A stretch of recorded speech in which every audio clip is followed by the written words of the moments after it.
Vamos a empezar la sesión y tenemos el honor y todo el agradecimiento que en esta casa está María del Mar Villafranca, que es la directora del Patronato del Alambre del Generalife. Darle las gracias y tienes la palabra.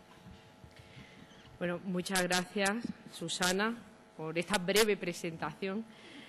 Os diré en una universidad politécnica, que normalmente no sé el perfil profesional que tenéis. Yo soy historiadora del arte, doctora en Historia del Arte. Desde hace mucho tiempo me dedico a la conservación del patrimonio, al debate sobre las ideas y criterios, y aunque ahora dirijo la Alhambra, quizá esa oportunidad que se puso en mi camino, pues porque confiaron en mí, desde luego la estoy aprovechando. Tengo un equipo que me ayuda a poner en marcha muchas de las iniciativas que hoy os voy a contar aquí. Y quiero agradecer a la universidad y a los profesores que dirigen este seminario la oportunidad que me dan para contaros el ejemplo que representa la Alhambra. Aunque el seminario está dedicado al tratamiento de los bienes arqueológicos dentro de las ciudades de patrimonio mundial, la presentación que traigo aquí la considero necesaria porque la Alhambra quizás es un lugar que tiene problemas de comprensión a la hora de su propia conservación. Primero porque es un ente muy complejo, como trataré de explicaros con algunas imágenes, pero también porque quizás la arqueología no ha presentado en el conjunto monumental una historia que pudiéramos denominar como una historia coherente y una historia sólida. Yo la denominaría de interés fragmentario, y quizás eso es lo que hoy constituye uno de los principales retos en el trabajo del conjunto monumental, porque en este caso los bienes arqueológicos, la Alhambra es un bien arqueológico por sí mismo, obviamente, pero su perfil arqueológico es el que está llamado a ofrecer nuevas oportunidades de conocimiento y, por lo tanto, debe de ser gestionado, afortunadamente, con unas técnicas hoy que acompañan a la propia ciencia arqueológica y que permitirán ofrecer soluciones, no solo ya a su propia gestión protectora, sino también a su integración en otras de las vertientes disciplinarias que intervienen en los procesos de conservación integral del monumento. Así que, hecha esta aclaración, yo voy a intentar, en el tiempo del que dispongo, y dada la hora, que también es un poquito mala, no sé al final si conseguiré despertar el interés de la audiencia, pero créanme que, en fin, voy a intentar poner toda mi voluntad. En este caso, vamos a arrancar con una imagen que lo primero que llama poderosísimamente la atención es la idea de territorio. Una idea hoy plenamente asociada a la disciplina arqueológica, y en este caso el territorio de la Alhambra es un territorio amplio, es un territorio que entre el monumento y el entorno, entre el monumento declarado y protegido desde el punto de vista legal y su área de entorno, suman casi 550 hectáreas. Estas 550 hectáreas que están ahí representadas, tienen en detalle,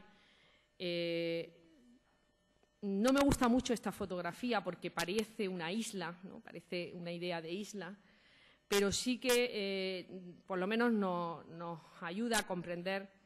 esta dimensión territorial de la Alhambra, pero también enfoca cuál es la ciudad palatina, ¿no? Lo que ha sido el eje de conocimiento a lo largo de la historia de este lugar. Sin embargo, un plano que forma parte de los muchos que contiene el Plan Director de la Alhambra 2007-2015, una herramienta que propone 154 medidas, 4 ejes estratégicos en los que centrar toda la gestión del monumento hasta ese tiempo, hasta el 2015. Se observa en el plano una serie de áreas, son las áreas homogéneas, definidas en el conjunto histórico de la ciudad de Granada. La ciudad de Granada fue declarada en el año 1929 ciudad histórica. Como bien de interés cultural, su expediente se realiza a partir de la moderna ley en este caso de Andalucía, del año 91, que ahora también se ha reformado, ¿no? Se ha ampliado con otra nueva ley. Bueno, pues en ese momento se constituyen 4 ejes, 4 áreas homogéneas. La parte que corresponde a la Alhambra está en rosa, creo, está en rosa, rayada. Esa es la parte del bien. La parte del entorno es la que tiene ese otro color, pero sigue rayada. Y luego están los barrios de Sacromonte, Albaicín y Centro. Si sumamos, aunque no voy a dar el dato para no aburrirles, pero constituye el área homogénea del Alhambra, por lo tanto el ámbito de gestión del Patronato del Alhambra, el mayor área histórica de la ciudad. Es decir, existe una singularidad en el caso de la ciudad de Granada, por la cual un área homogénea de su conjunto histórico está gestionada no por el Ayuntamiento ni por la Consejería de Cultura, está gestionada por un órgano en el que están sentadas todas las administraciones que tienen algo que decir en materia de patrimonio, en materia de conservación, en materia de gestión, en materia de investigación.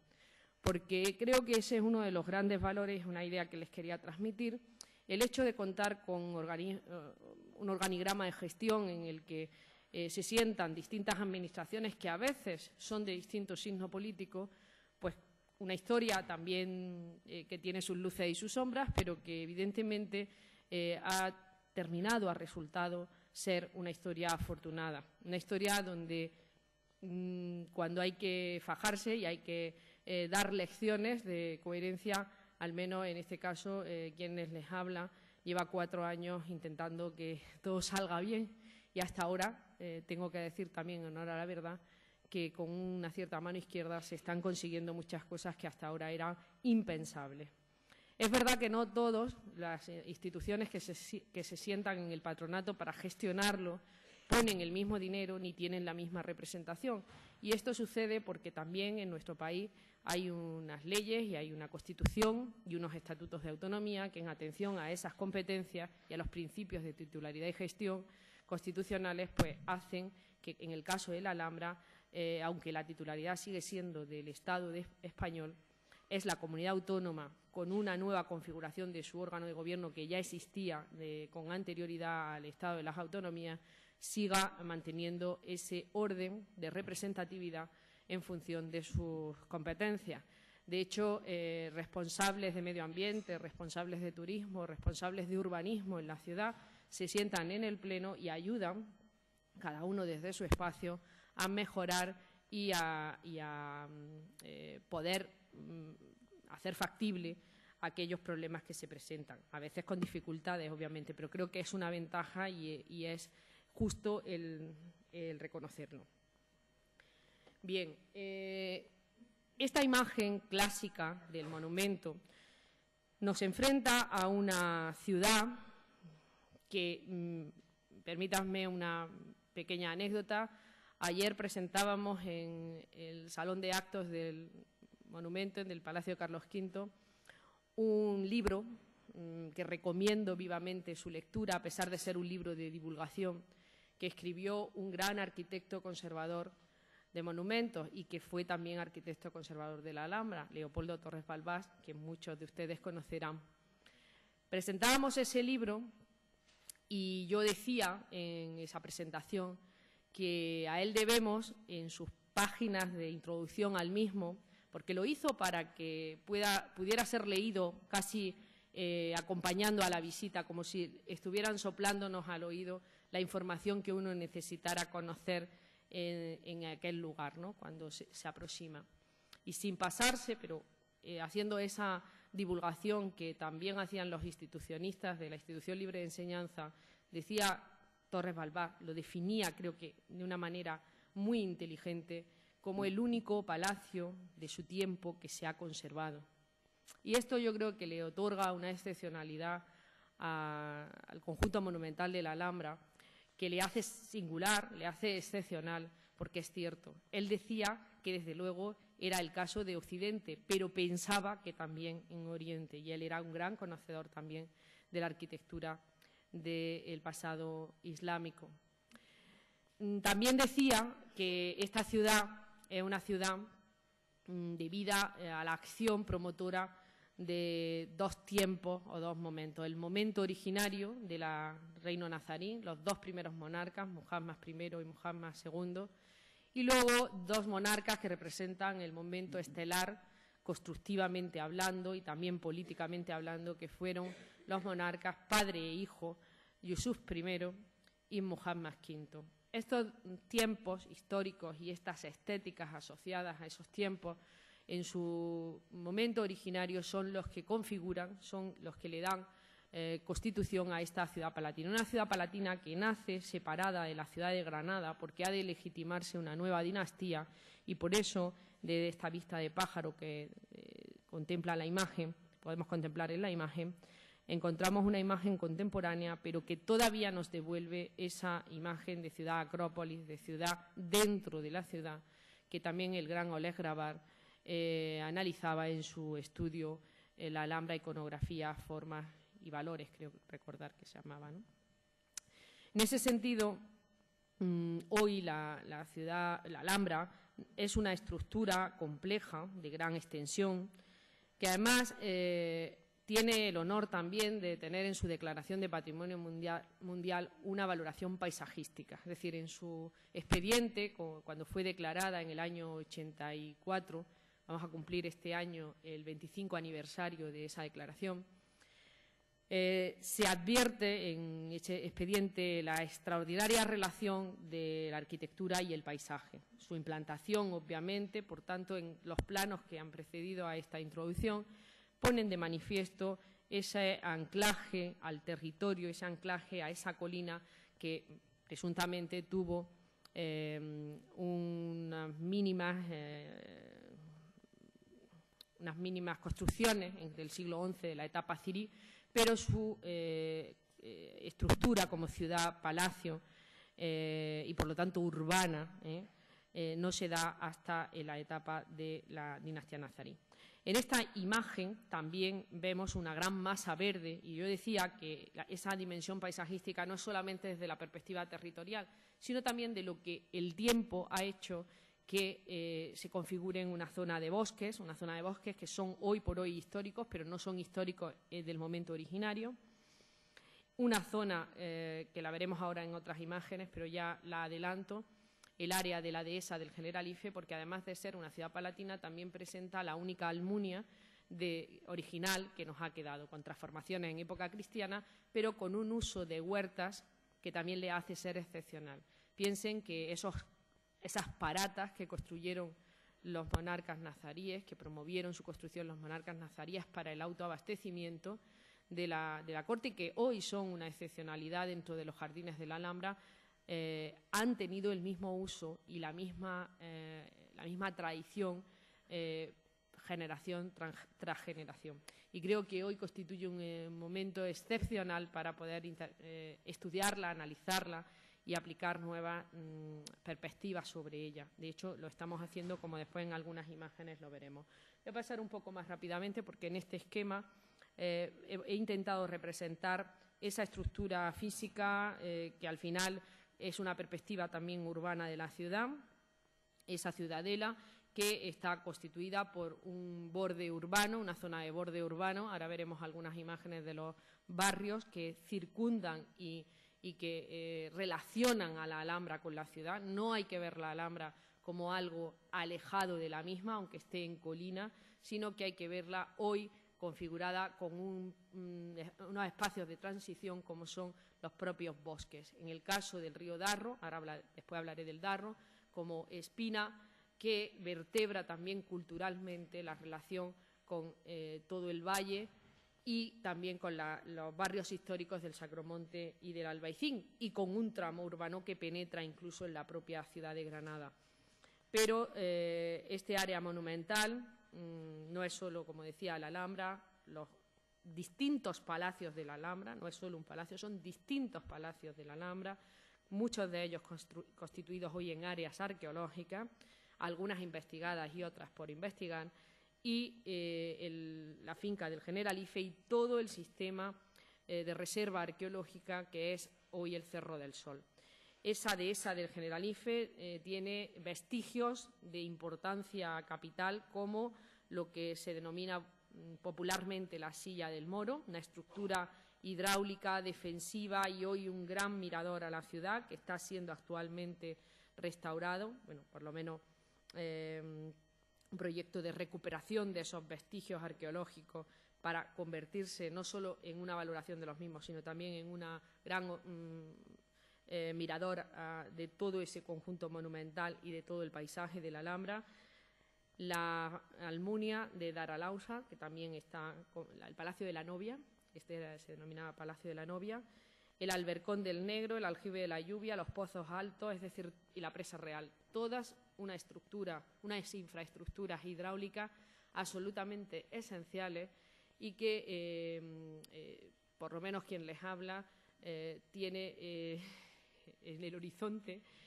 su valoración patrimonial, porque esto no es un patrimonio menor, es el patrimonio que nutre hoy la Alhambra y que la nutrió originariamente. Es decir, sin el agua no hubiera existido este lugar maravilloso. Su presencia está evidente, pero cuando no fluye el agua parece que la Alhambra se muere. Es el auténtico corazón y sangre que hace posible hoy que disfrutemos. Por lo tanto, es muy importante conocer cómo fue posible traer el agua aquí, porque no existía agua, y eso constituye también un gran reto en la investigación arqueológica del monumento, y también hemos tenido la oportunidad de poder recientemente saber algo más, y que se los adelantaré, aunque creo que no he podido traer ninguna fotografía de esos hallazgos últimos. En cuanto a su protección, la Alhambra, antes les adelantaba que tiene una declaración temprana como monumento en el año 1870. Quizás sea uno de los primeros monumentos que se declaran en nuestro país, cuando en el 19 comienzan a instrumentalizarse las primeras acciones administrativas en torno a los bienes culturales. Y luego pues ha tenido ese transcurrir como monumento, también un episodio interesante con luces y sombras, que lo hemos contado en algún otro lugar, pero quizá el momento más importante de nuestra historia reciente sea la redacción del Plan Especial de Protección de la Alhambra y Alijares, que se llamó así, del año 89, que consiguió el plan, uno de los primeros premios nacionales de restauración.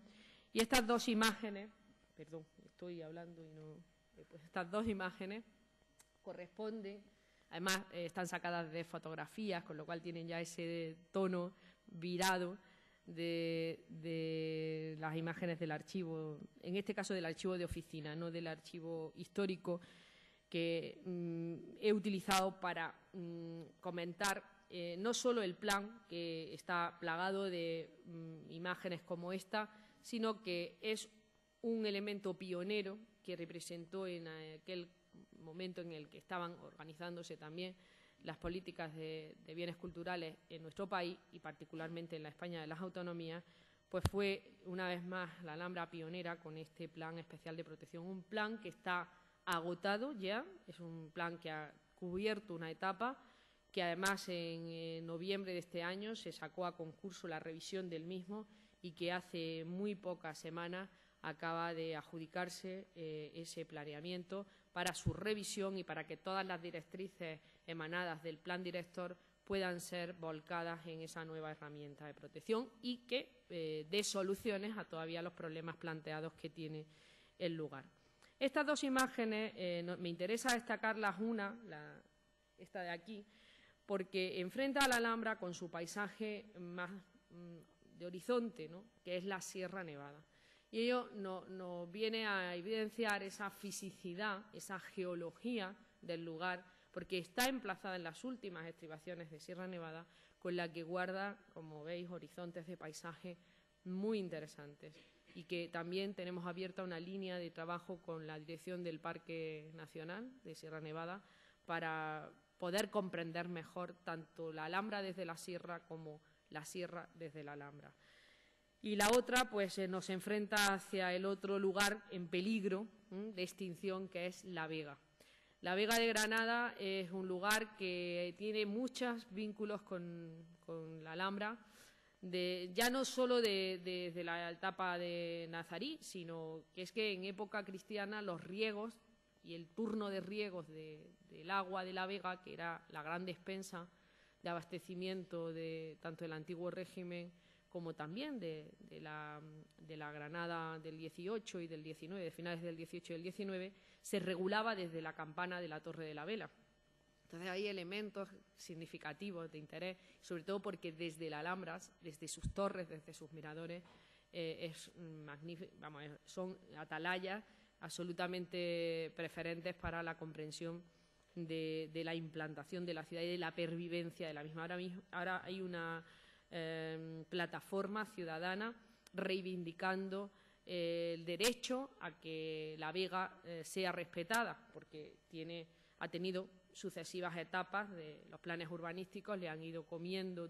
espacio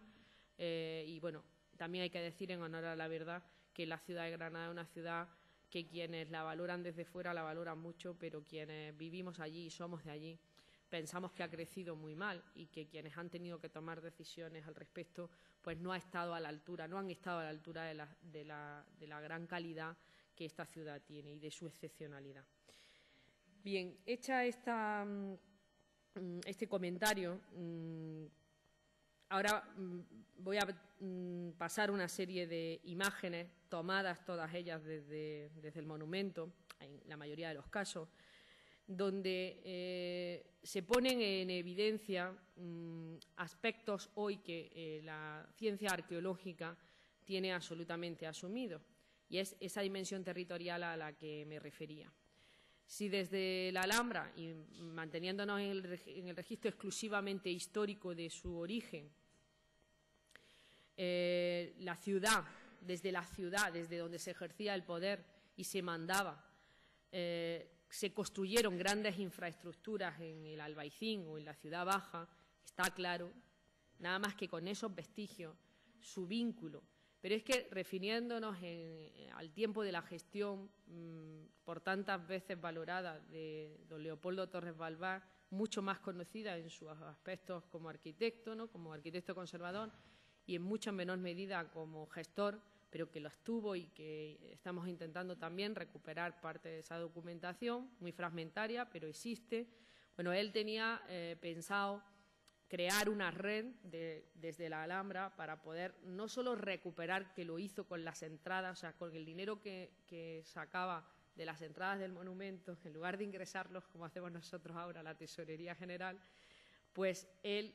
compraba fincas en un plan de expropiaciones que tenía en aquel momento diseñado junto con su plan de conservación de Ricardo Velázquez Bosco, su maestro. Pues él iba comprando una serie de fincas que habían pertenecido al territorio de la Alhambra, al más próximo, pero también, eso unas veces se producía porque era posible y otras pues era más difícil la negociación, pero al mismo tiempo fue, desde su cargo como inspector de monumentos de Granada, fue comprando una serie de lugares que hoy son monumentos que se hubieran perdido sin ningún género de duda si no es porque se ejerció sobre ellos la oportunidad de incorporarla al patrimonio público, y eso lo hicieron en aquel momento con los recursos que este lugar generaba y se invertían ahí. De alguna forma, como digo, en su origen por compra, pero también en su origen primigenio, como grandes operaciones llevadas a cabo desde el propio poder nazarí, pues tenemos una red de monumentos en la ciudad, milagrosamente rescatados de este modo, que precisamente son como un rosario desde el cual don Leopoldo pensaba gestionar y pensaba trabajar adelantándose bastante a su tiempo. En ese sentido, ya sea por su condición arqueológica, ya sea por su condición territorial, ya sea por esta relación que la historia vincula, está claro que la Alhambra no puede estar de espaldas a la ciudad como tradicionalmente algunos, desde la perspectiva política, se encargan cada X tiempo de poner encima de la mesa para el debate. Afortunadamente hemos medido el impacto económico que genera la Alhambra en la ciudad. Como anécdota les diré que se va a hacer cada 5 años, medimos 2003, estamos midiendo, hemos comenzado a medir después del ejercicio cerrado de 2008, y el aporte económico que hoy genera la Alhambra en la ciudad es impresionante. Alcanza 500 millones de euros del año 2003, y si lo abordamos hacia el territorio de la provincia, alcanzan 2.500 millones de euros y casi 6.000 empleos. Creo que no son cifras nada desdeñables, y esto pues se ha hecho también, y me gusta decirlo, desde una concepción puramente pública de la gestión de los bienes culturales. Decía que otro elemento que me gusta poner en relación con la Alhambra, y que, como aquí no hay ningún periodista, lo podré contar, estamos con un proyecto que la Alhambra está abordando en primera persona, aunque no le corresponde, pero creemos en ese activismo que a veces tenemos que ejercer como lugar de referencia, desarrollando un proyecto de revalorización de todo el río del Darro, no solo de la parte que pueda estar en nuestro ámbito de competencia, de protección, sino también de todo el tramo que constituye desde la Presa Real, es decir, desde el momento en el que Muhammad I, el primer rey de la dinastía nazarí, no solamente pone la primera piedra, me permiten la expresión, de la Alhambra, sino también trae el agua a ella, es decir, construye un sistema hidráulico que hace posible la vida y la vertebración urbanística de este lugar. Entonces, si hasta ahora los bienes culturales han estado más preocupados de lo monumental, o incluso ya han ocupado parcelas, la arqueología, y otros bienes, lo intangible o lo industrial, es lo que ahora tenemos que seguir conquistando y hacer acciones ejemplares para que esto se vertebre. Proyecto ambicioso, pero que hemos querido iniciar para que no se quede ahí, para que si luego hay otras amenazas, pues esta preservación que constituye el propio Valle del Darro, que es un milagro que se haya conservado con esa calidad, ¿no? Que lo único que se necesita es un poco de cuidado, de limpieza y de pervivencia de las prácticas que hasta ese momento el paisanaje ha tenido en relación con este área, y sea ese lugar de disfrute colectivo que las ciudades necesitan. Decía un escritor también granadino, que ha sido Premio Nacional de Poesía, Luis García Montero, que estos lugares, estos oasis, en un mundo sometido a tantas tensiones y a tantos conflictos, es verdaderamente milagroso. Entonces, yo quiero ponerlo en relación porque nuestra preocupación no está solo en la gestión de visitantes y en la gestión de los grandes ámbitos monumentales, sino que está también en estas pequeñas acciones que yo las considero de primerísimo nivel y que hay que atender. Es solamente una fotografía para contar algo que todavía está en proyecto. El bosque de la Alhambra, pues tenemos dos bosques, el bosque más arqueológicamente vinculado a la ladera del Darro, que habéis visto antes, habéis visto el río, el pequeño río Darro.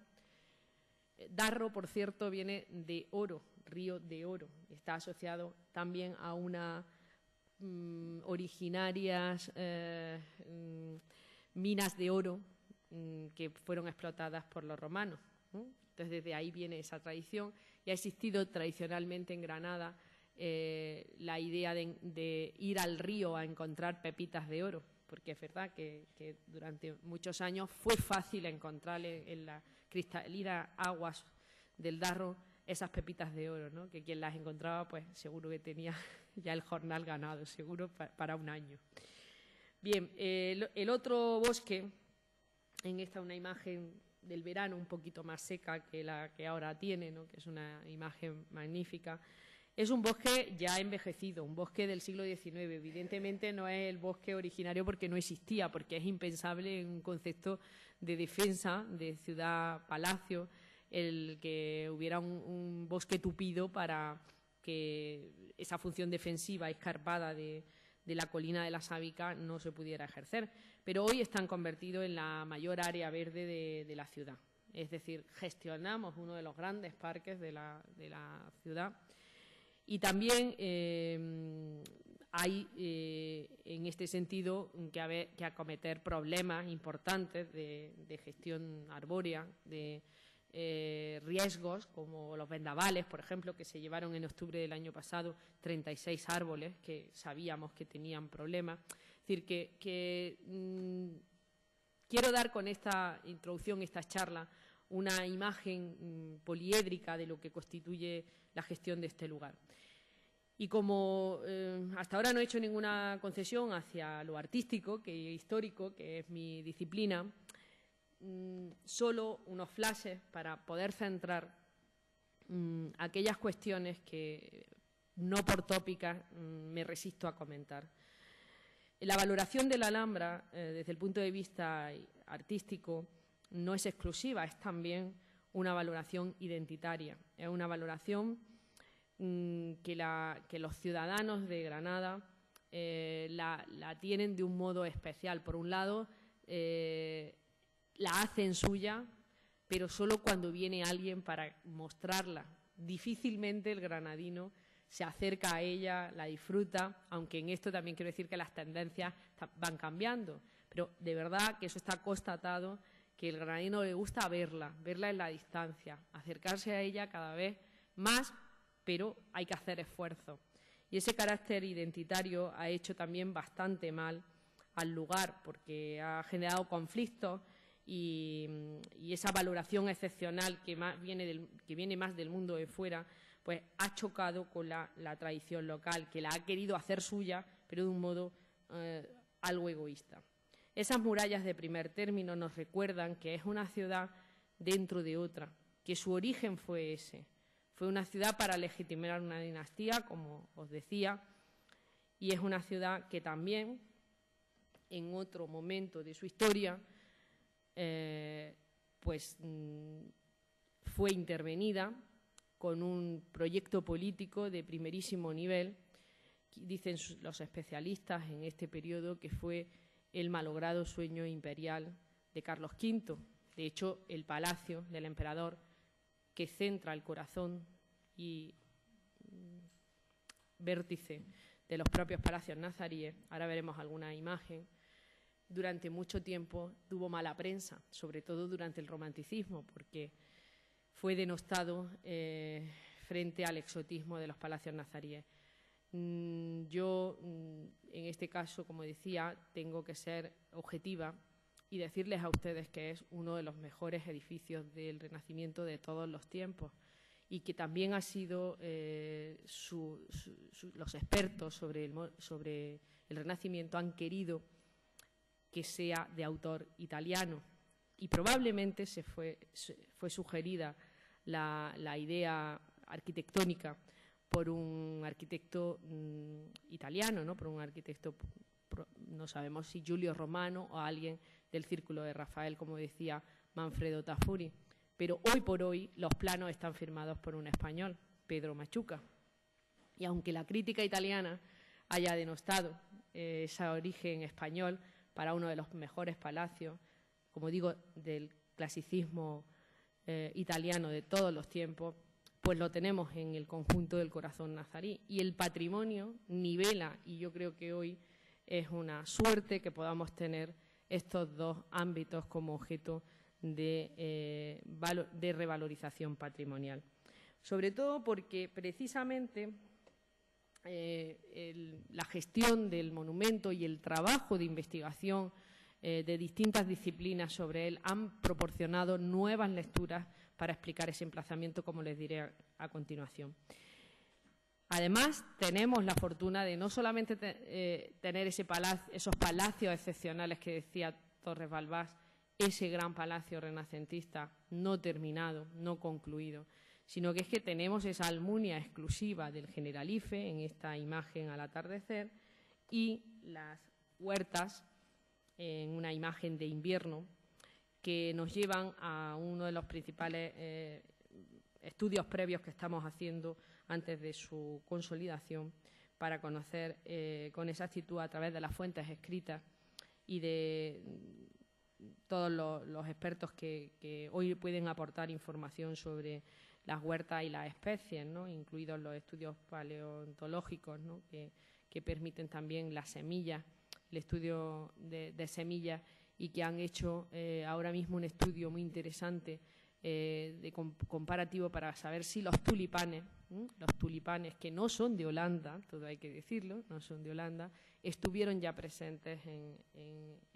el Palacio Nazarí. Los tulipanes son oriundos, por cierto, de Turquía, son el símbolo de ese país, y lo que ocurrió fue que, como en tantas otras ocasiones, un sultán muy despiadado tenía el tulipán como emblema, y ese sultán fue decapitado y todos los tulipanes completamente erradicados del país. Coincidió con el tiempo en el que,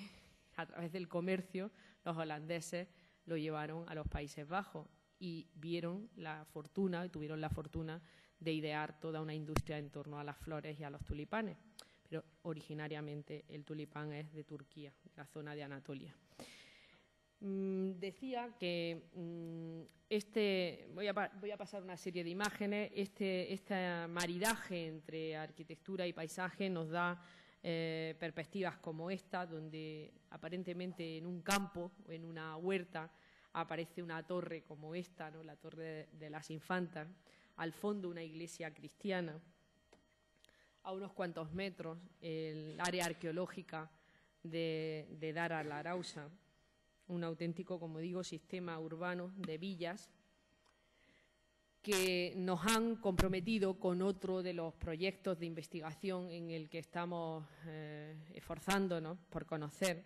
como es el estudio del sistema hidráulico que antes he anunciado.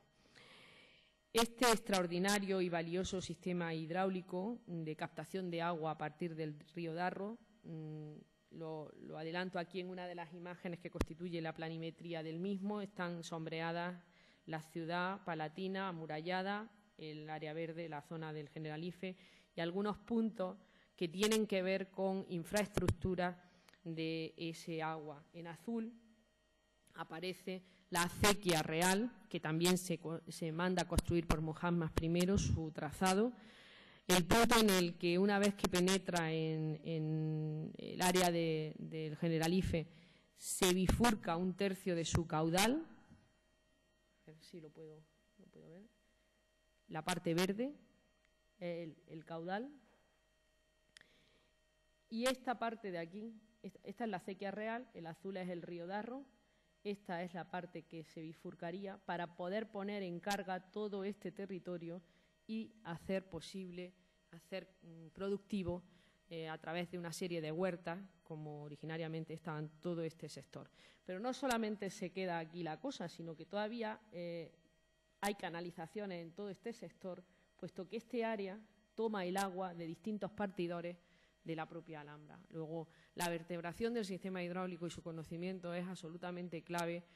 hoy, no solo desde la perspectiva histórica, sino también porque muchos de esos trazados han permanecido, aunque se han suplantado las tecnologías, ¿no?, por donde iba el cauce. Y como anécdota les diré, aunque no he traído la imagen,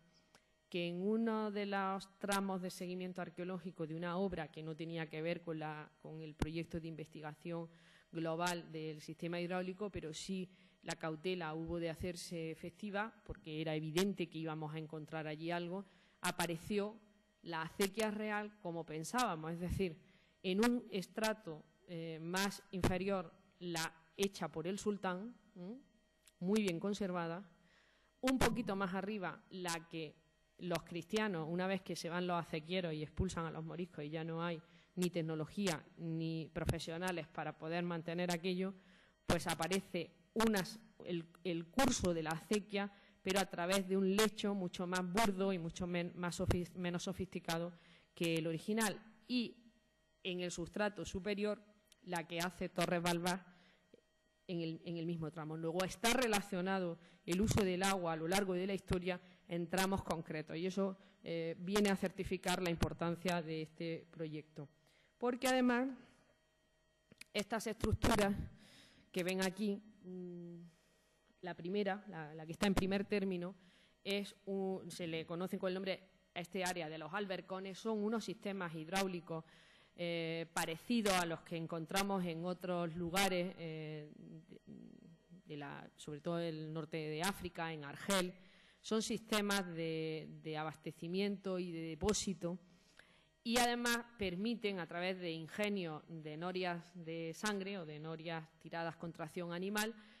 subir el agua hacia cotas que normalmente no es posible, ¿eh? Entonces, este ingenio que ven aquí tienen una presa, que es Nazarí, y luego un sistema de abastecimiento de la misma, que a través de una noria de sangre cuya huella queda en ese pozo que ven aquí. Ahora voy a ponerles un dibujo de Pedro Salmerón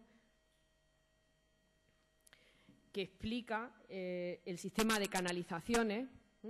que entra en la tierra, que llega hasta ese pozo, y que la noria dibujada en la huella que yo les he dicho hacia arriba permite abastecer esa esa presa que tiene aproximadamente 1 metro y algo, 1,20 m de capacidad, ¿no? de pared. Y bueno, y ahí en alzado, el mismo complejo de los albercones. Y fíjense qué importancia tiene el conocimiento, ya no solo por histórico y arqueológico, sino que como ingenio, es decir, como solución, los arquitectos conservadores de la Alhambra, cuando tuvieron que revalorizar áreas arqueológicas usando la vegetación, haciéndolas en una tendencia que en otros tiempos, sobre todo de origen italiano, ¿no?, y de influencia italiana, introducen en el área del Partal, por ejemplo, Torres Balbás, o después Prieto Moreno, en la zona de los jardines bajos y altos, se plantean el mismo sistema hidráulico de almacenamiento en las mismas zonas donde los ingenieros hidráulicos nazaríes los plantearon. Luego, esas otras 2 albercones son los albercones de Torres Balbás y de Prieto Moreno, que estudiando con inteligencia la arqueología, dotan de solución en la conservación y en la sostenibilidad del monumento con la misma. Por eso lo traigo aquí como colación de cómo la propia arqueología resulta útil también para dar soluciones contemporáneas. Bueno, y una vez hecho este repaso sobre la complejidad de la extensión, de la historia, etcétera, vamos a entrar un poquito más en profundidad en aspectos concernientes a la problemática de la gestión y profundizaré en aquellos aspectos más orientados hacia la arqueología, que es el tema del seminario. En primer lugar, volviendo al concepto clásico de la protección, pues la Alhambra tiene una extensión, como he dicho, amplia. Luego, todas esas líneas de colores las traigo aquí no para explicarlas con detalle, sino para decirles que a lo largo de nuestra historia reciente el monumento pues, ha tenido un tratamiento administrativo como bien de interés cultural, con la categoría de conjunto histórico, y que esa tramitación en un primer momento, cuando no se tenía experiencia en la gestión de los bienes culturales a nivel administrativo y de protección, ha resultado ser fallida. Y eso hay que reconocerlo, porque cuando un poquito más tarde se declara el conjunto histórico de Granada, choca que haya un conjunto histórico dentro de otro conjunto histórico. Entonces, la reflexión que la Consejería de Cultura en aquel momento y el propio Patronato de la Alhambra realizó a nivel de protección, adecuándose a la ley, porque si se hubiera hecho en este momento, se hubiera elegido quizás otra denominación, pero en este caso la única denominación que se adecuaba fue a la de monumento en un tono más,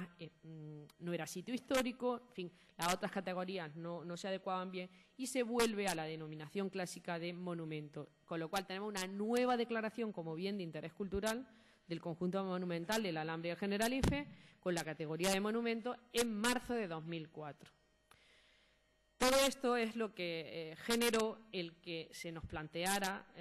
la oportunidad de trabajar con una revisión del plan especial, pero también adoptando el criterio de hacer un plan de gestión que le denominamos plan director, con lo cual no es un plan arquitectónico exclusivamente, sino un plan de gestión, un plan estratégico que nos permitiera o diera la oportunidad a la gestión del monumento a posicionarse en el tiempo, elegir unos ejes en los que basar esa gestión y, sobre todo, idear con imaginación y con profesionalidad, porque intervinieron más de 40 personas, un equipo interno y externo, es decir, fue un trabajo, la verdad, ejemplar y del que nos sentimos todos los que hemos participado muy orgullosos. Esta imagen, lo digo porque el tema de los límites, los entornos, llevar la línea por aquí y por allí, ha generado una complejidad también desde la perspectiva urbanística en la gestión de la Alhambra. Al principio, cuando la Alhambra fue declarada y cuando tuvo ese plan especial al que me he referido, había poca confianza en la gestión urbanística de los ayuntamientos. Ahora todavía se mantiene, pero en aquel momento, respecto al patrimonio, es que era una nulidad, no existían técnicos. Bueno, en el caso excepcional de Barcelona, que está aquí Antoni, esto es de manual, ¿no? Pero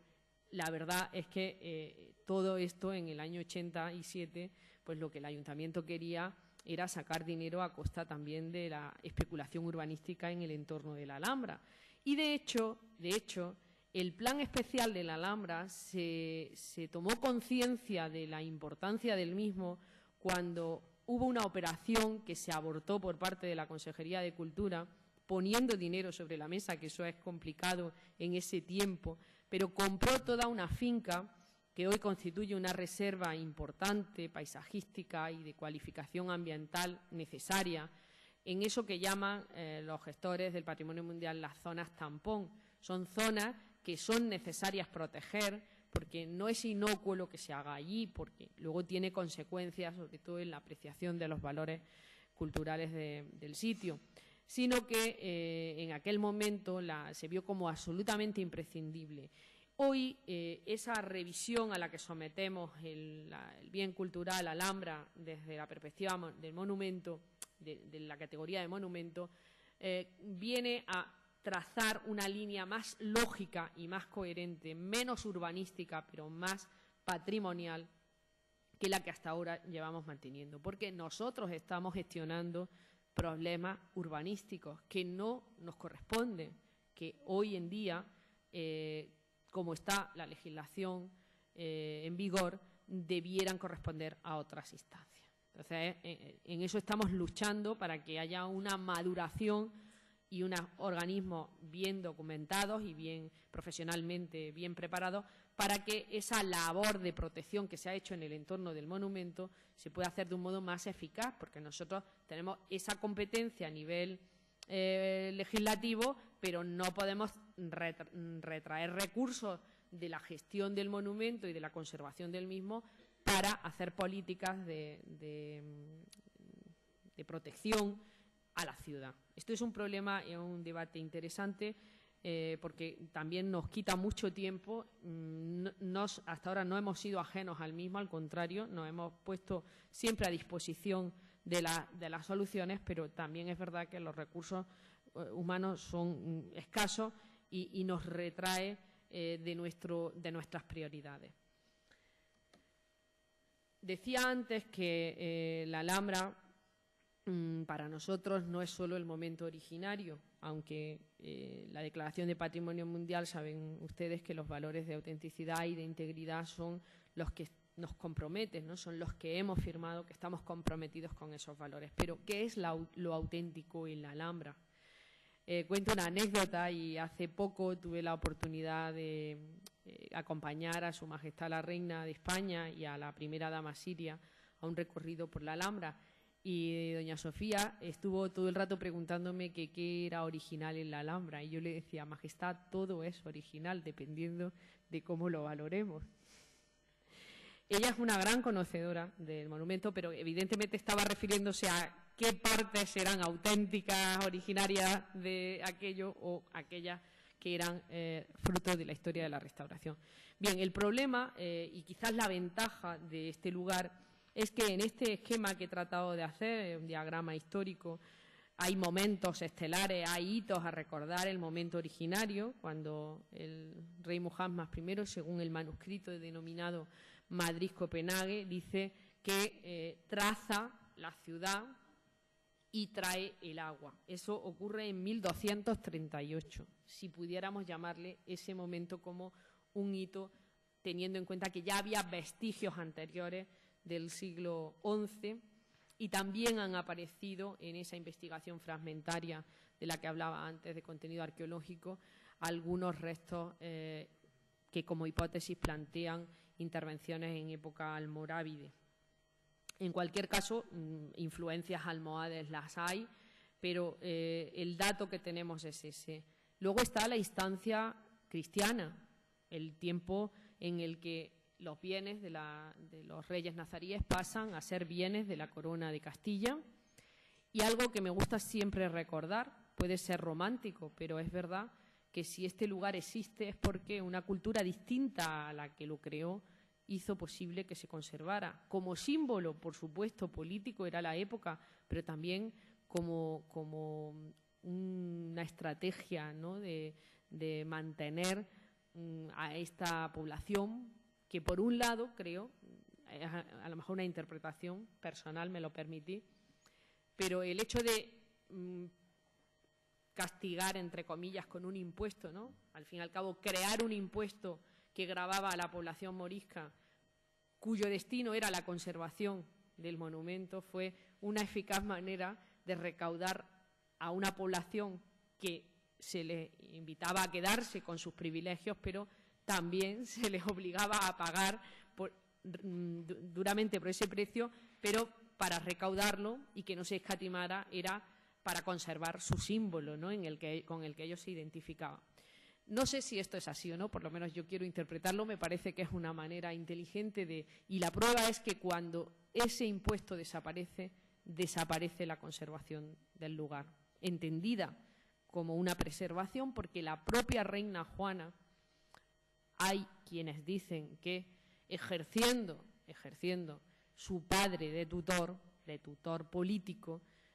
tenemos uno de los documentos más excepcionales que ponen de manifiesto, en el caso de la historia de las mujeres, ¿por qué no?, que fue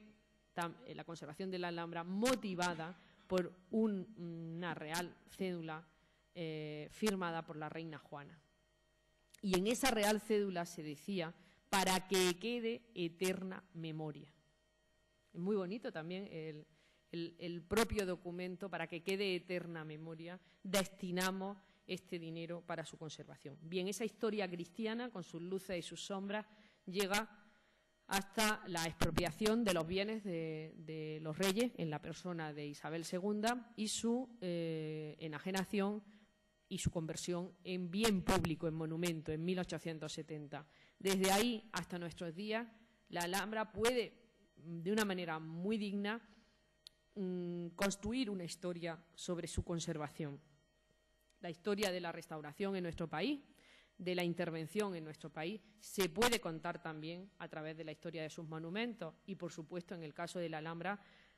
muchos de los que estáis aquí lo sabéis y habéis ejercido de guías para esa visión y esa percepción que creo que hoy es muy necesaria, porque hay que reivindicar también los tiempos en los que nuestros monumentos tuvieron la dignidad de ser valorados con unos criterios, con otros, más violetianos, menos ortodoxos, más rigurosos, pero en cualquier caso es posible hoy contarlo gracias a lugares como este, ¿no? Hay otros más, pero en concreto esto. Y para que entiendan también la complejidad del trabajo, el futuro de los monumentos, como la Alhambra, yo creo que de todos, están en una concepción integral de la gestión. Una concepción que en el caso que nos ocupa tiene un esquema muy sencillo, que es el que ven ustedes aquí, 3 grandes áreas de trabajo, una la conservación e investigación, es decir, cuando he puesto investigación es porque no es baladí, es asociada, todo proceso de conservación tiene asociado un proceso de conocimiento, y desde ese momento es por lo que es también investigación. Todo el área de visita pública, que en el caso del Patronato de la Alhambra también podemos ofrecer con orgullo un modelo que mejorando continua y permanentemente es también una referencia. Y en ese sentido estamos próximos a constituir una red de trabajo, de buenas prácticas, que permita profesionalmente compartir objetivos y compartir modelos frente al turismo, ¿no? Al turismo de masas, que desde la Carta de Cracovia se declara explícitamente que es una amenaza, ¿no? Que es nocivo para el patrimonio si no se regula, si no se organiza. Y en este caso, pues bueno, ha habido momentos de dificultades en todos los lugares, y UNESCO está muy preocupada por este tema. Como digo, en fin, si la conferencia fuera por ahí, pues tendríamos también un espacio amplio para poder contar algunas iniciativas. Aquí tenemos a una persona que nos está ayudando con algunos temas concretos, y muy pronto pues podremos ver el resultado, ¿no? Siempre con estudios previos, siempre con evaluaciones de viabilidad, siempre con una metodología y unos protocolos que pretendemos también en el futuro poder difundir, y que todo el mundo tenga acceso a los mismos como un manual, ¿no? Como en su momento se hizo también, lo hizo Antoni González en la Diputación de Barcelona. Y la proyección científica y cultural del monumento, que cada vez, por fortuna, es mayor, y que evidentemente es una gran carta de presentación ante el mundo. Yo creo que eso está fuera de toda duda, y en fin, no voy a contarles aquí todos los proyectos que tenemos en danza, pero en fin, son muchos y cada vez más. Y eso pues nos debe de entusiasmar no solo al equipo que trabajamos allí, sino también a todos los ciudadanos que se benefician de estas acciones. Voy a pasar estos esquemas muy rápidos porque no quiero tampoco... Son esquemas que, en fin, se los puedo facilitar. Como esto se va a quedar, no quiero entretenerme en este... Esto va otra vez la revisión. Bien, sí quería decirles que todo no son flores, ¿no? Y todo no son éxitos. También es verdad que tenemos problemas y los seguiremos teniendo. Si antes decía que el Plan Especial de Protección nos ayudó y ayudó a la Alhambra, a la dirección de la Alhambra en tiempos pasados, a poder resolver problemas importantes, es verdad que su resultado ha sido desigual. Por ejemplo, estas imágenes pequeñitas que ven allí, la de abajo, ven los bosques del Gomeres convertidos en aparcamiento público. Bien, el plan especial resolvió al menos ese problema, el problema de la circulación de vehículos por la principal vía de comunicación con la ciudad, el acceso histórico de la Cuesta de Gomeres quedó expedito al tráfico, y hoy lo más normal, aparte de los autobuses urbanos que evidentemente prestan el servicio y que hemos iniciado un proceso de trabajo para que progresivamente sean cada vez más ecológicos hasta que sean eléctricos, aunque hay que hacer una inversión importante, pero ya hay una conciencia medioambiental lo suficientemente importante como para que eso sea posible trabajarlo en una mesa. Bueno, pues la imagen ha ganado. De hecho, los índices y el estudio de contaminación del bosque de la Alhambra es mínimo. Ya no os digo los índices de contaminación por esas causas, por las causas normales del tráfico en el interior del monumento. Distinto es la Puerta de Gomeres, que acaba de ser intervenida por el Instituto de Patrimonio Histórico de España, ahora se llama Patrimonio Cultural, el Instituto de Patrimonio Cultural, y también por los propios técnicos del patronato, y vamos a medir también ese impacto para tener valores. Tampoco se consiguió, con la solución que en aquel momento se ideó, no se consiguió resolver los problemas de recepción y de orientación de visitantes, de atención a los mismos, teniendo en cuenta el nuevo concepto de derecho de acceso, ¿no?, de esos ciudadanos que pagan por ver un lugar, pero que la cultura también es un derecho en las sociedades del bienestar y necesitan, pues, unas informaciones, unos lugares, pues, para que se les facilite todo, ¿no? Este tema no se valoró en aquel momento con esa amplitud y hoy, pues, nos constituye ese área de recepción, nos da problemas y que tenemos que resolver. El propio plan especial nos dará, intentaremos que nos dé soluciones a ello. Y la regeneración paisajística en áreas muy degradadas como los alisares, tampoco hemos conseguido al 100% lograrla. Yo, como ustedes ven, soy alguien atípico, porque cuento también los débitos, ¿no?, lo que debemos todavía. Por ejemplo, todo ese desorden urbanístico que es muy difícil frenarlo porque creció en unos momentos en los que no había planificación. Se hizo mucha autopromoción en las zonas del Barranco del Abogado, unas zonas también donde en otros tiempos, pero no muy lejanos, a mediados del siglo XX, fue ocupado por infraviviendas y de hecho algunas todavía están. Hay problemas de infraviviendas y hay problemas también de población de cuevas, ¿no?, de épocas que nos remiten a una España mucho más pobre y más profunda y que están muchas de ellas selladas, ¿no? Y aquí algunas otras imágenes de la zona de recepción de visitantes. En cuanto a los accesos y en cuanto a las infraestructuras del patronato, también nos queda un trabajo todavía por desarrollar, porque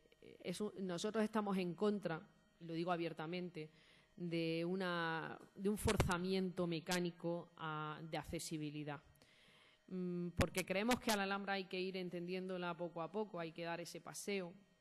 sin obligar a nadie, porque el transporte público ya te puede llevar hasta el lugar exacto donde se inicia la visita, pero aquel viandante que quiera subir a la Alhambra tiene derecho a hacerlo de un modo peatonal, sin ruidos, sin contaminaciones, sin alteraciones. En fin, esto no todo el mundo lo piensa así, pero nuestra idea y el plan director, la que quedó reflejada, es la de potenciar la accesibilidad peatonal e intentar o buscar un sistema de circulación en todo el ámbito del territorio Alhambra, una vez que los distintos proyectos de puesta en valor del mismo puedan estar operativos, de tal modo que también se les facilite la comunicación a niños, a madres con bebés, a personas mayores, a personas con movilidad reducida. Es decir, son muchas hectáreas, como les decía antes, y su puesta en valor también trae la posibilidad de buscar soluciones compatibles. Estas zonas corresponden al área de Torres Bermejas, que ya ha pasado la fase de estudios previos. Estamos ahora mismo en condiciones de tener ese anteproyecto para dimensionar la intervención en este área. También tenemos el estudio encargado del Carmen de los Catalanes. Es decir, el área de valoración del monumento hacia esa zona, una vertiente menos conocida de la Alhambra, con gran potencial arqueológico, es también parte de las expectativas del futuro de gestión del lugar. Pero, por ejemplo, la fotografía que ven arriba es una fotografía tomada de un acto que tiene lugar en una propiedad que es municipal. Un antiguo convento convertido en palacete en el 19, con unos jardines magníficos que forman parte de esa gran masa verde, pero que es propiedad municipal, permite la celebración de bodas y de eventos en el entorno. Y además nosotros tenemos regulada con una normativa muy exhaustiva la accesibilidad y los momentos en los cuales se puede llevar a cabo. Sin embargo, a 30 metros de la entrada del monumento tenemos una propiedad municipal donde estamos luchando para que las mismas orientaciones, sin meternos en competencias que no son nuestras, pero al menos sí de integración de esas propiedades que tienen administraciones distintas en su toma de decisión. Y si nosotros, a partir de las 10 de la mañana, debemos de tener resuelto el carga y descarga, o bien ya cuando el monumento está cerrado, pues es obvio que el ayuntamiento debería hacer lo mismo. Ahora les diré que tenemos otro problema añadido, y es que la iglesia de Santa María de la Alhambra, que también tenemos una iglesia que fue antigua parroquia, durante 15 años ha estado cerrada porque no había culto allí porque no había feligreses. La Alhambra fue un barrio en el 19, pero ahora ya no tiene población. Parece que hay 2 o 3 familias que todavía viven en el recinto monumental, pues en propiedades particulares. Eso también me gusta decir, hay 3 propiedades particulares todavía en la Alhambra. Pues ha decidido hacer bodas para cobrar dinero. Pero bueno, yo me siento contenta porque por lo menos hemos sentado al arzobispo de Granada en un grupo de trabajo para analizar el impacto que las bodas en la Alhambra podrían conllevar. Y creo que eso es importante, ¿no? Porque ellos dicen, vamos a volver a hacer bodas. Sí, pero hace 15 años no teníamos los problemas de organización y de circulación de personas allí. Lo cuento como anécdota, pero esto también es parte de la Alhambra, es parte de la gestión de la Alhambra. Además de cuando se le haya, por convenio, restaurado la iglesia, que lo hicimos, y no hayamos podido obtener compensaciones, sino que lo que tenemos son martirios, pero en fin, todo queda ahí en ese punto. Las infraestructuras de abajo son infraestructuras del monumento que necesitan ser resueltas, que ahora mismo los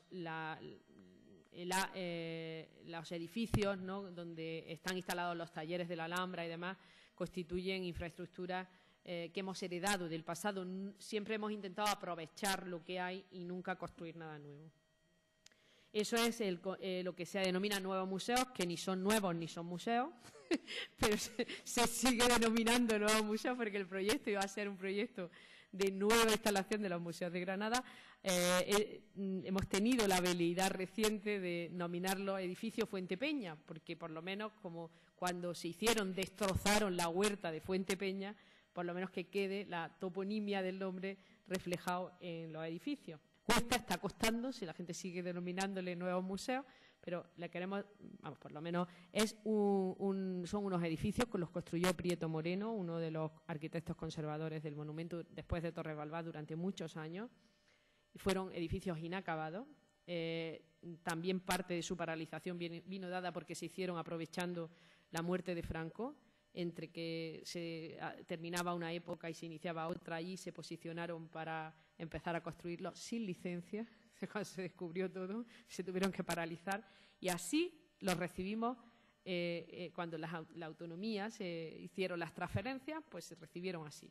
Bueno, yo cuento estas pequeñas intrahistorias que son curiosas. Hoy, si no hubiera existido ese edificio, pues hubiéramos recuperado la huerta, obviamente, pero también es cierto que nos está permitiendo con esa interpretación o con ese concepto de arquitectura nave, ¿no?, como no valorada en sí como una obra técnica normal, nos está permitiendo darle solución a los problemas de espacio que tiene el propio trabajo de conservación del monumento, ¿no? En las instalaciones del área de nuevos museos están los talleres de restauración. Ahí en ese lugar se está, por cierto, restaurando actualmente los leones, que los vamos a ver aquí en algunas imágenes. También están los talleres de yeserías, es decir, todos los talleres de restauración. Están también el área de informática, está el archivo y la biblioteca provisionalmente, en fin, toda una serie de infraestructuras necesarias. Problemas que también nunca se resolverán. Pues el Hotel Alhambra Palace, su construcción constituyó un impacto brutal en esa ladera, fuera de escala, en pro de lo que era un desarrollo económico asociado al turismo cultural. Hoy, pues también tiene su centenario el año que viene y ya lo tenemos metido en nuestra retina, pero eso es un problema que hoy no podría tampoco haberse realizado, ¿no? Y eso es un problema, como digo, de difícil solución. Y el cementerio, qué decir de lo mismo. Es decir, el cementerio de Granada está implantado en un yacimiento arqueológico, que fue el Palacio de los Alijares. El Palacio de los Alijares, para que ustedes lo sepan, era el palacio de recreo del monarca más importante que tuvo la Alhambra, el Muhammad V, el que construyó los leones, el que construyó el Palacio de los Leones. Pues en el siglo XVIII ese palacio se destruyó antes, estaba destruido por unos seísmos. Parece ser que se construyó, algunos monarcas la historia termina poniéndolos también en su sitio, y al monarca Muhammad V le recriminaba a su primer visir, poeta, que estaba demasiado entretenido con las cales y con las decoraciones, ¿no? Como que había abandonado sus asuntos políticos y estaba más entusiasmado en la construcción de este palacio. Fuera por promoción propia del propio monarca o no tenerle suficiente asesoramiento técnico, el caso es que el palacio fue bastante efímero en su vida, porque se construyó y luego en 1480, creo que fue, 1400 y algo, en el siglo XV, un siglo más o menos aproximadamente, tuvo de vida. Un terremoto lo derrumbó y fue expoliado, con lo cual en el 18, cuando se deciden hacer los cementerios, pues se opta por ese lugar para ubicar el cementerio de Granada. Obviamente el cementerio crece, tiene una ambición de ocupación impresionante. Afortunadamente las cremaciones, perdonadme que estoy hablando de esto aquí, pero es que es un problema también de gestión. Las cremaciones han hecho que esa especulación, ¿no?, urbanística a nivel de cementerio no se produzca, pero si hiciéramos esta lección en la Alhambra y fuéramos a un sitio, a una cota de contemplación, verían que lo que estoy diciendo es verdad. Eso es un problema que difícilmente se va a solucionar, pero no obstante el patronato siempre presenta alegaciones cuando hay un plan de ordenación urbanística y quiere que el ayuntamiento por lo menos dibuje la previsión de una ampliación en otro lugar y que poco a poco se vaya liberando este lugar que, bueno, por otras razones también está muy asociado a muchas cosas. Y yo sé que eso es una utopía, por eso digo que es difícilmente solucionable o que nunca se solucionará. Y el parking, que yo estoy casi convencida que sí podrá ser solucionable en un futuro, porque como todo pues tiene su tiempo y su lección. En su momento se pensó que la mejor manera de poder hacer factible la accesibilidad rodada al monumento por la cara trasera, y para que la dimensión pública y de acceso público lo hiciera viable, podía haberse solucionado de otra manera. O sea, que cuando se amorticen las inversiones, pues probablemente se vuelva a una solución. En el momento actual nos encontramos con una nueva delimitación como BIC, que es de marzo de 2004, como les decía, la redacción del plan director y la revisión del plan especial de la Alhambra. Y ahora, en esta parte final, que no sé cuánto llevo ya, creo que llevo ya mucho, no llevo 1 hora y media casi, ¿no? Bueno, un poquito me van a permitir que me cuele. Voy a poner una serie de imágenes que tienen que ver con distintos trabajos que la Alhambra se desarrollan, con distintos procesos que cada uno lleva. Pido excusas por no tenerlos ordenados, pero también es difícil en el poco tiempo del que se dispone, decía Susana, poder contarles todo lo que quisiera, pero creo en este caso que lo intentaremos. Les decía antes que nuestra idea como lugar tiene una serie de retos, pero el principal es el de la conservación in situ. Los monumentos no son museos, hay una definición que así también lo ascribía, son museos de sitio. En algún caso yo pienso que son entes vivos, porque realmente nos retan en su contemporaneidad, ¿no?, en su presente, y nos enfrentan al pasado para hacernos, en su permanente elección, ¿no?, de eternidad. Piensen en la paradoja de la Alhambra, que se construye para tener un fin, y sin embargo todavía podemos disfrutarla, y espero que mucho tiempo, porque hoy la ley protege ese trabajo. Bien, pues ese trabajo que queremos que sea conocido cada vez mejor y difundido se parece bastante al trabajo que hacen otros lugares, aunque evidentemente yo me sumo a las palabras de Torres Balbás, que decía que cada intervención del patrimonio es única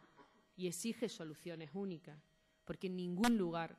es igual a otro y ningún problema es igual a otro. Así que sobre la base de un conocimiento común, ¿no?, sobre la base de algo común,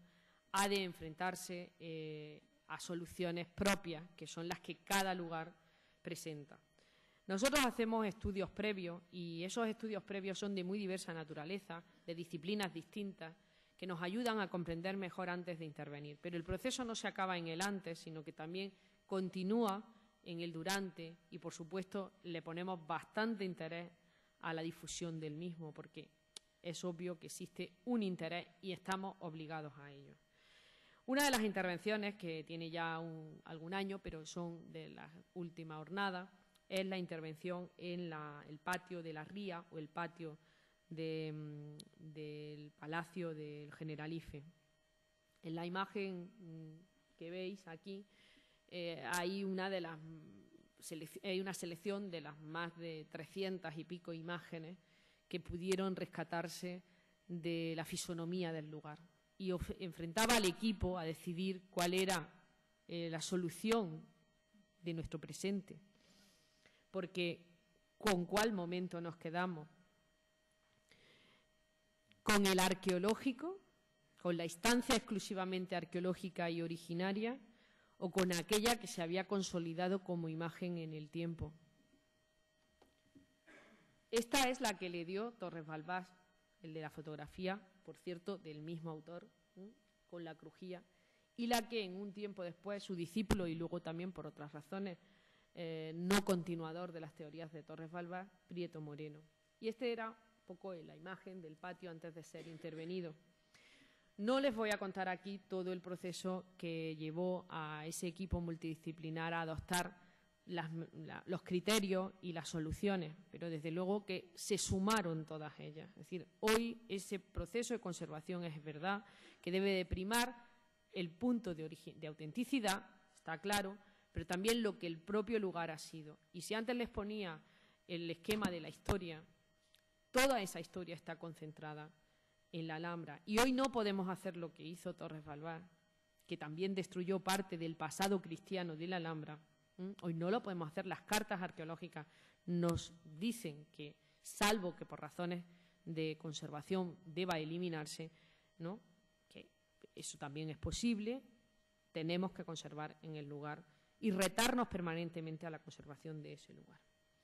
Esta imagen actual del patio de los Leones también, perdón, del patio del Generalife, también tiene que ver con decisiones consensuadas, donde uno tiene que ceder. Y en este caso hubo un debate interesante, lo dejo como anécdota porque, como digo, quiero ponerles más imágenes.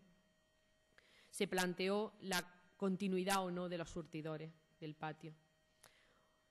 ¿Qué sería el patio del Generalife sin los surtidores? Pues hubo quien se posicionó en esa imagen originaria y al final pues triunfó, creo, que el consenso, ¿no?, y el derecho a que esa imagen que la iconografía del monumento ya posee y su difusión internacional también prevaleciera, independientemente de que pudiera existir la teoría de que si los surtidores estos son del siglo XIX, porque la reposición en la Alhambra se ha producido, los pudiera haber tenido originariamente, puesto que existieron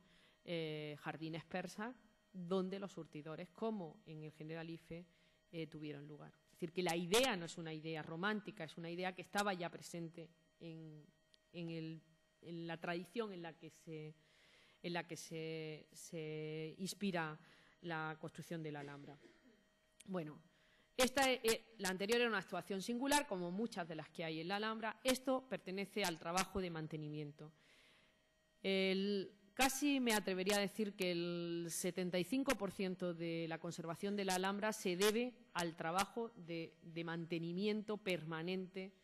del monumento. Un mantenimiento especializado, un mantenimiento que comienza siendo una cosa y termina siendo otra, pero con una eficacia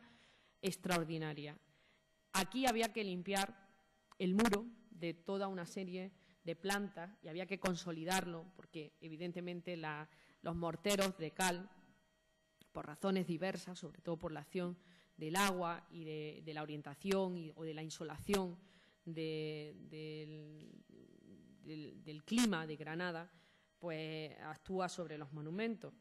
En primer término, bueno, primero el andamio y tal, en primer término tienen cómo va quedando esa limpieza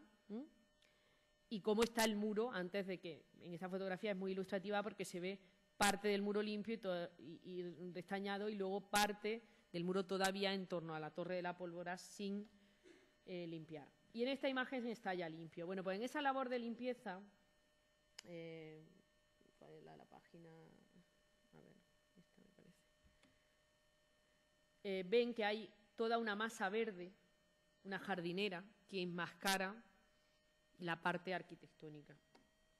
Bueno, pues cuando se limpia y se intenta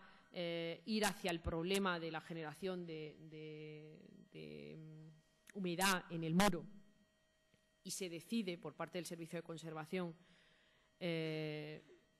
hacer un seguimiento arqueológico del vuelo, en este caso no del suelo, sino del vuelo de esta parte de la torre, de esta parte del muro cristiano, pues aparecen esas troneras que en una concepción anterior de la intervención en el monumento las habían enmascarado. Por fortuna, nadie las destruyó y hoy es posible valorar el muro cristiano desde la perspectiva del por qué fue construido. Fue construido porque esa arquitectura es una arquitectura que abraza el alcázar, abraza que lo quería decir en árabe, pero no me ha salido. La lisan era la denominación, la palabra árabe con la que se conocen los documentos la zona de la Alcazaba. Bueno, pues este muro, con sus troneras, se construyó en unos momentos en los que se pensaba que la población morisca constituía una amenaza. Y, de hecho, sus fábricas fueron encargadas al arquitecto real. Existe otra, eso ha permitido que podamos estudiar comparativamente los muros de otras construcciones realizadas por este señor fuera de Granada y establecer los paralelismos. Es un ejemplo de estudio arqueológico, pero a partir del vuelo, no propiamente la arquitectura. Pero bueno, no quedó ahí. Ahora después volveremos también al tema de la Torre de la Pólvora, porque un trabajo menor solamente son flashes, o sea, no voy a explicar todo, es simplemente algunas imágenes para comentarlas. Esta imagen, que puede sorprender a quien no sea conocedor del monumento, tuvo lugar, es una fotografía que se hace después de un incendio en 1890, que luego se descubrió que lo había hecho un trabajador despedido de la Alhambra, como suele ocurrir muchas veces en estos casos. Cuando se incendia, hacían nada que acababan de restaurar todo ese sector. Y, evidentemente, la solución arquitectónica que se le dio con esa simetría que probablemente nunca tuvo este sector de la Alhambra, se mantuvo como un criterio a la hora de reconstruirlo, entre comillas, ¿no? Me permití este término, ¿no? Y, de hecho, hoy valoramos esta fachada no en su dimensión arqueológicamente pura, sino en aquella que fue fruto del proceso de restauración y de conservación en el monumento y de decisiones que tenían que ver con el mismo. Me quedo ahí, no quiero profundizar. Les decía antes que la comprensión de la instancia nazarí, de la instancia cristiana, también nos obliga a priorizar actuaciones como esta. Hace muy pocos años, 5 o 6 años, la imagen que relacionaba el Palacio Carlos V y los palacios nazaríes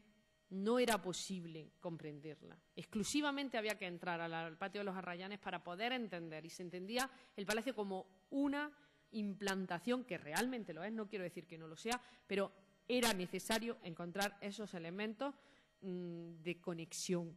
Yo le llamo a esta intervención la escalera del tiempo, en mi particular jerga, porque esta era la imagen que teníamos y que se le dio para hacer útil espacios de la Alhambra cuando se le dota de la posibilidad de ser espacios museísticos. Y esta era la entrada al Museo de la Alhambra, que ocupaban zonas altas del monumento. Bien, me van a permitir más la fotografía porque la he hecho yo, entonces no soy buena fotógrafa, pero realmente lo que se hace en esta intervención es quitar el forjado, restaurar la escalera histórica que aparece intacta, donde también algunos sillares de ese arco están en el suelo. Solamente hubo que encargar 3 piezas para completar el arco, y ver las paredes de contacto entre el Palacio Nazarí y el Palacio Cristiano. Eso obligó a que se hiciera una investigación muy exhaustiva en Simancas, donde aparece una carta del emperador expresando que quería que la escalera que comunicaba sus habitaciones en el interior del monumento estuviera próxima al sitio donde había de orar. Permitidme que diga, no está literal, pero así lo dice. Es esta escalera, es la escalera del emperador, una escalera para uso privado del emperador que posibilitaba la comunicación entre las habitaciones que en el interior del monumento se adecuaron para su uso y que él luego no pudo finalmente, por razones históricas, disfrutar,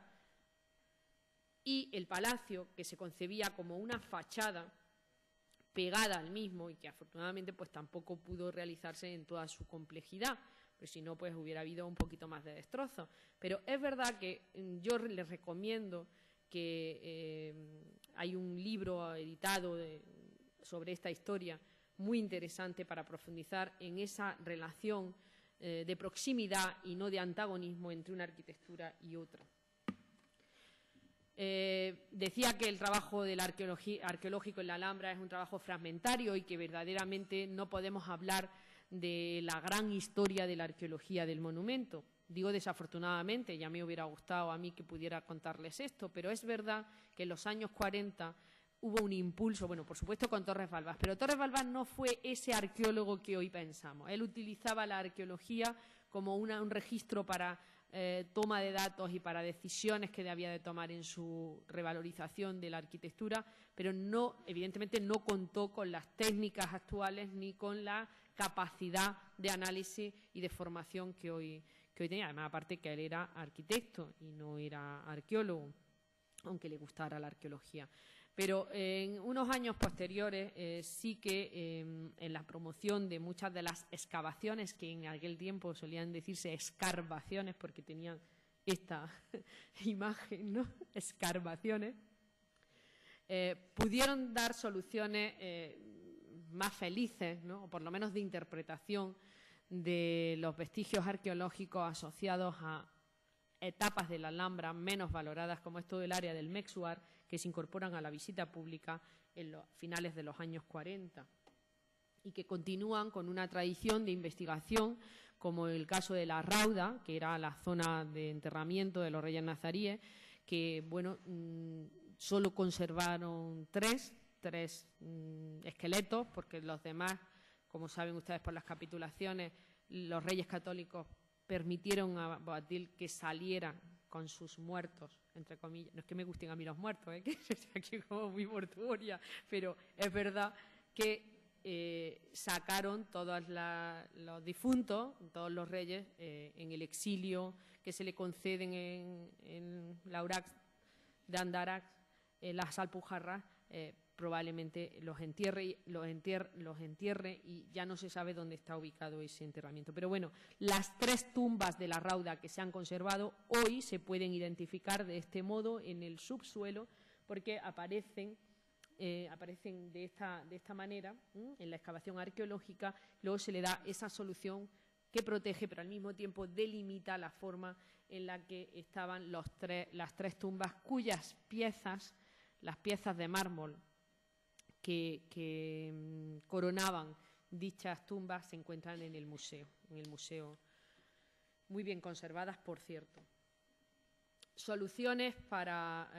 identificar aspectos urbanos del monumento que vienen de la tradición arqueológica, como en el caso del muro que delimita la calle Real Baja, que era la calle de comunicación que intercepta el Palacio Carlos V cuando se construye, o bien la solución dada por Torres Balbás en algunos casos y continuada por Prieto Moreno, como es el empleo del ciprés, el empleo de la vegetación para dar idea de volumen en la calle Real Alta. Es decir, estas zonas que hoy nuestros especialistas en jardinería mantienen como un trabajo de conservación de la solución arquitectónica remite a la idea arqueológica de esta zona del Secano, de la calle Real, donde con una solución abstracta, si se me permite la palabra, se presentan estos muros de ciprés para dar idea de volumen, de que esa calle no estaba dando a un descampado, sino que era una calle, como muchas de las calles de ciudades musulmanas, que delimitaban el área urbana de la ciudad palatina, donde estaban las tenerías, donde estaban los artesanos, los ceramistas y la zona palatina. Digo, son flashes, otra zona de la Alhambra también que posibilita estas intervenciones que, por un lado, deben de pensar que todas tienen sus historias de imagen previa, ¿no? O sea, estoy haciendo como unas identificaciones de procesos que nos han retado en la toma de soluciones. Por ejemplo, en el Peinador de la Reina, con motivo del centenario de Carlos V, pues se hizo un equipo interdisciplinar donde también participó el Ministerio de Cultura y se decidió en este área que se denomina popularmente peinador o tocador de la reina, pero ni es un tocador, ni es un peinador, ni es de una reina. Eran unas habitaciones para el monarca Carlos V. Hoy ya, gracias a esos estudios que se promueven a partir de los procesos de conservación y restauración, pues, y a otras investigaciones, sabemos que estaban destinados al propio emperador, que eran un estudiolo a la manera italiana, y además vienen los discípulos de Rafael a decorarlos y a personalizarlos en estos detalles decorativos, con esas pilastras donde también existe la anécdota de tener representados, como conté en otro lugar, por las primeras representaciones de maíz que se hacen antes, 30 años antes de que apareciera el maíz en los inventarios y en los libros de nuevas semillas, de nuevas especies traídas del Nuevo Mundo. Pues aquí tenemos la primera representación gráfica del maíz, que había pasado desapercibida para todos los investigadores de la Alhambra, y recientemente una tesis doctoral bien interpretada, bien estudiada, bien analizada, pues nos ha ofrecido este dato cuando menos curioso. Y digo personalizada porque esas pilastras con el remate del águila bicéfala, símbolo de Carlos V, dan con todo el debate sobre las dos iniciales de F y I que han estado en la literatura tradicional asociada a la Alhambra, intentando clasificar que eran de Isabel y Fernando, cuando ni los pobres Isabel y Fernando conocieron esto de esta manera, pero tampoco Felipe V ni Isabel de Farnesio, ¿no?, que eran los que luego también ocuparon este lugar. En cualquier caso, un estudiólogo que también, en este caso, en la primera fotografía, ofreció un debate muy interesante en este caso, porque las paredes del Peinador de la Reina, además de estar decoradas con estas magníficas pinturas italianas, con todo ese gran legado del mundo clásico, porque casi la fotografía es malísima, pero ese rojo que hay es un rojo pompeyano y todo el vocabulario formal está directamente sacado de Pompeya y Herculano, ¿no?, que bueno, no estaban descubiertos en ese momento, pero existían esa tradición en los libros en que se formaban los artistas italianos. Bien, les decía que el debate importante fue el de los grafitis, porque la Alhambra, como lugar de visita a lo largo del tiempo y con una práctica poco respetuosa, desde luego, con el patrimonio, estaba también llena, y está llena de grafitis, incluso en la limpieza del Patio de los Leones, de la Fuente de los Leones. El único grafiti que apareció en el borde grabado fue el de Richard Ford, el gran viajero que escribió tantas cosas y difundió tanto, y ahí dejó su huella, la única huella que hay del grafiti de Richard Ford en la Fuente de los Leones. Pero Owen Jones, Chateaubriand y muchos desconocidos escribieron con su fecha de visita a la Alhambra. Pero es que también la Alhambra fue un tiempo cárcel con los franceses, y este lugar tuvo prisioneros. En ese sentido, el debate del equipo que trabajó fue la conservación de esos grafitis, si se dejaban o no. Entonces, este es un asunto también interesante en el debate de la intervención. Bueno, esta es esa torre multicultural que hoy es el peinador de las reinas. La intervención de Torres Balbás eliminó también el forjado. En la primera planta se puede ver lo que os he puesto antes, en la segunda planta y en la primera el registro nazarí para entender la misma funcionalidad, es decir, un mirador abierto al paisaje, en un emplazamiento excepcional que incluso como lugar de retiro tiene una acústica fantástica, se puede perfectamente oír lo que hay en el pasado. Y tareas muy menores, pero muy importantes, que es el mantenimiento de cubiertas. El mantenimiento de cubiertas, si se hace como un eje habitual de trabajo, como es en el caso de la Alhambra, tenemos por lo menos lo básico del mantenimiento de cubierta es parte del... Voy a terminar porque me gustaría poder hablar mucho, no les quiero cansar, pero con este tema, el tema de la investigación ya he dicho tantas cosas que estoy hasta un poco torpe ya esta tarde, del plan de investigación del agua, de las estructuras y de las infraestructuras hidráulicas, determinando en el territorio los puntos de interés, los dos ríos, el Darro y el Genil, el proceso de la primera infraestructura que tenemos del siglo XI, la presa de agua que desde el río Darro y a través del denominado puente de los tableros suministraba agua con una gran pendiente a las primeras fortalezas de la época cirí. La construcción de la presa antigua para la acequia real en ese punto rojo, es decir, casi 6 kilómetros arriba del río Darro.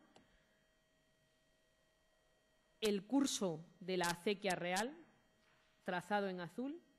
que permite la distribución del agua en la ciudadela de la Alhambra y también el riego de las huertas del Generalife. Pero además, ese ingenio de elevación de agua por la noria de los Albercones, que ahora vendrá en superficie, tiene este aspecto que antes se les ponía desde otra fotografía. Permitió el riego de la huerta de la Mercería, es decir, es un auténtico sistema que va conquistando el territorio y haciéndolo productivo. Con el curso de la acequia del Tercio hay una serie de extensiones de riego a partir de esa acequia que vienen a regar todas esas huertas, sobre todo la huerta de Fuente Peña. El punto de la Silla del Moro, que ahora mismo se está restaurando, es un eje fundamental para entenderlo como un sistema defensivo, también de control de la entrada de agua en todo este territorio, por lo tanto sometido, asociado a una infraestructura de seguridad, del sistema de seguridad en su tiempo. Los pozos altos, que tenemos que determinar para qué se construyeron y asociados a qué vestigios, que todavía no han aparecido. El aljibe de la lluvia, que es un lugar desde el que no se sabe cómo se entra el agua, su nombre lo indica, pero hay algún trabajo de prospección que pudiera hacernos creer que su suministro viene no solo de la lluvia, sino también del interior. Yo esto lo creo menos, porque si no habrían dimensionado y habrían tirado de aquí y no habrían tenido que hacer la presa 6 kilómetros más allá. El Palacio de Dala-Larusa y el Albercón del Negro, que está dibujado ahí en rojo, que tiene que ver con la infraestructura de suministro para el Palacio de los Alijares, que estaba ahí abajo. O sea, justo lo que hoy es el cementerio de Granada, es el palacio que el suministro de agua se hacía a través del Albercón. Y las últimas conquistas, lo que hemos denominado extensiones de riego todavía por explorar, están aquí las conexiones. Todo lo que ven ahí son elementos que aún todavía están llamados a ofrecernos mucha mayor información. Bueno, es un mínimo ejemplo a través de un registro gráfico que nos pone y nos devuelve otra vez a Torres Balbás, a ese hombre que tanto hizo por la Alhambra y que en su visita de inspección a la presa real orienta ya y nos marca el paso que precisamente ahora el equipo actual conlleva. Pero no nos hemos quedado ahí, sino que ahora en estas imágenes rapidísimas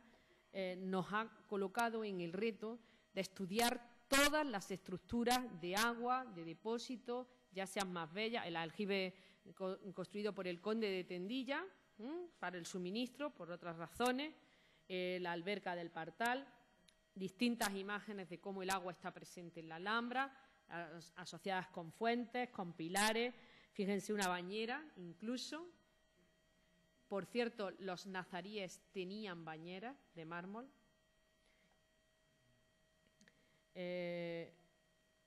O el arrayán morisco, una especie única, extinguida en toda Europa, que solamente hemos encontrado ejemplares en Norteamérica y en Sudamérica. Parece que están apareciendo algunas en el norte de África y que, mire qué frondosidad de especie, que tiene unas particularidades respecto a lo que ahora mismo conocemos como arrayán, cuya identificación genética, si cuando termine el proyecto de investigación, pues nos hará también tener todo un desarrollo que posibilite esta especie, ¿no? Y que podamos hacer incluso, podemos hacer actos de hermandad con el arrayán morisco, porque nuestros jardineros ya han ido un poco más adelante que los científicos y han probado en el tiempo de la poda a ver si el injerto crece, y parece ser que sí, que tiene una enorme es muy prolífico. Lo que antes les decía, ¿no? Las huertas medievales y toda la limpieza del muro, que nos ha aparecido intacto. Esto sí que es verdad que es una auténtica joya para un arquitecto trabajarlo, porque no está tocado. Es un muro de tapial con revestimientos originales que milagrosamente, porque no ha sido de interés, milagrosamente se ha conservado. Es un sistema constructivo para nivelar las pendientes y hacer productivas a través de huertas los jardines, lo que hoy es las huertas del Generalife, pero que es que son así desde siempre. Entonces el proceso es un proceso muy interesante. Bueno, esto ya son otros desarrollos, como la producción de aceite o el empleo de técnicas más sofisticadas como el georradar, técnicas no destructivas para optimizar los esfuerzos de inversión arqueológica y determinar posibles estructuras que hubiera debajo del subsuelo de la Torre de la Pólvora, que de momento han quedado ahí procesadas para en otros tiempos volver a ellas. En fin, las nuevas tecnologías también aplicadas a procesos de intervención como la Sala de los Reyes y sus pinturas, donde un molde perfectamente tridimensionalizado permite construir ese molde perfecto para que las pinturas estén protegidas. Se construyó allí mismo, en el mismo taller, y hizo posible su fijación, que a modo casi como de lo que hacen los corchos, ¿no? Proteja mientras que se está interviniendo en las bóvedas de la Sala de los Reyes. Unas bóvedas que también tenían problemas de pudrición y hubo que sustituirlas, y que ha hecho posible también provocar